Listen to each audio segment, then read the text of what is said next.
നമസ്കാരം, ന്യൂസ് കാർഡിലേക്ക് സ്വാഗതം. 1.5 വർഷത്തോളം പ്രണയിച്ച ശേഷമായിരുന്നു ആർഭാടത്തോടുള്ള കല്യാണം. 15-ാം ദിവസം ഭർത്താവ് കിടന്നുറങ്ങിയ അതേ മുറിയിൽ ഭാര്യയുടെ തൂങ്ങി മരണം. അതായിരുന്നു സോനി എന്ന 22-കാരിയുടെ ജീവിതം. 2023 ജൂണിലായിരുന്നു വിപിന്റെയും സോനയുടെയും വിവാഹം. 15-ാം ദിവസം സോന ഭർത്തൃഗൃഹത്തിൽ തൂങ്ങി മരിക്കുകയായിരുന്നു. അവൾ ഏറെ സ്നേഹിച്ച ഭർത്താവ് തന്നെ അതിന് ഉത്തരവാദി. അവന്റെ പേര് വിപിൻ. 28 വയസ്സ് മാത്രം പ്രായമുള്ളവൻ കെട്ടിയ അന്ന് മുതൽ അവളെ തല്ലി ചതച്ചും കെട്ടിയിട്ടും അടിച്ചു. സഹിക്കവയ്യാതെ അവൾ ഒരു മുഴം കയറിൽ ജീവനൊടുക്കി. രക്ഷപ്പെട്ടെന്നായിരുന്നു അവൻ കരുതിയിരുന്നത്. എന്നാൽ 8 മാസത്തിന് ശേഷം സോനയെ സ്ത്രീധന പീഡനത്തിന് ഇരയാക്കി അവനെ പോലീസ് അറസ്റ്റ് ചെയ്തു. ജൂലൈയിൽ ഭർത്താവിന്റെ വീട്ടിലെ കിടപ്പുമുറിയിൽ തൂങ്ങി മരിച്ച നിലയിലായിരുന്നു സോനയെ കണ്ടെത്തിയത്. ഓട്ടോ ഡ്രൈവറായ വിപിനും സോനയും 1.5 വർഷത്തോളം പ്രണയത്തിലായിരുന്നു. അതിനുശേഷമായിരുന്നു വിവാഹം. പക്ഷേ വിവാഹത്തിന്റെ 15-ാം നാൾ രാത്രി ഭർത്താവ് കിടന്നുറങ്ങിയ അതേ മുറിയിൽ ഫാനിൽ സോന തൂങ്ങി മരിക്കുകയായിരുന്നു.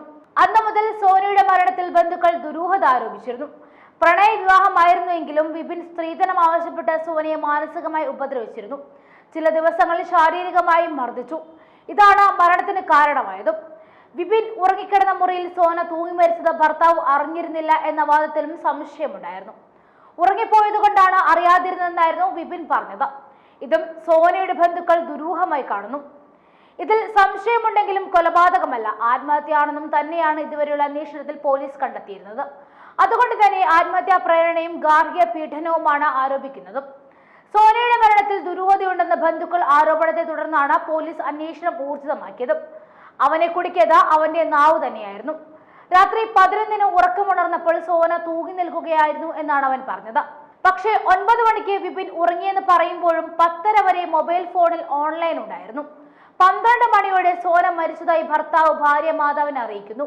ഈ സമയത്തിലെ പൊരുത്തക്കേടുകളെ കുറിച്ച് അന്വേഷിച്ച പോലീസ് വിപിനെ വലയിലാക്കുകയായിരുന്നു. ഇതിനുശേഷം കാട്ടാക്കട സ്വകാര്യ ആശുപത്രിയിലും തുടർന്ന് മെഡിക്കൽ കോളേജിലും എത്തിച്ചെങ്കിലും അവളെ രക്ഷിക്കാനായില്ല. ഇരുവരും 2 സമുദായക്കാരായിരുന്നു. കാട്ടാക്കടയിലെ ഒരു ആധാരമെടുത്ത സ്ഥാപനത്തിലെ ജീവനക്കാരിയായിരുന്നു സോന. വീണ്ടും ഒരു സ്ത്രീധന മരണം കൂടി കേരളം കണ്ടു. വർദ്ധിച്ചു വരുന്ന ഈ സ്ത്രീധന കൊതിക്കൊക്കെ അവസാനമില്ലാത്തതാണ് പെൺ ജീവനുകൾ ഇല്ലാതാകുന്ന പ്രധാന കാരണം.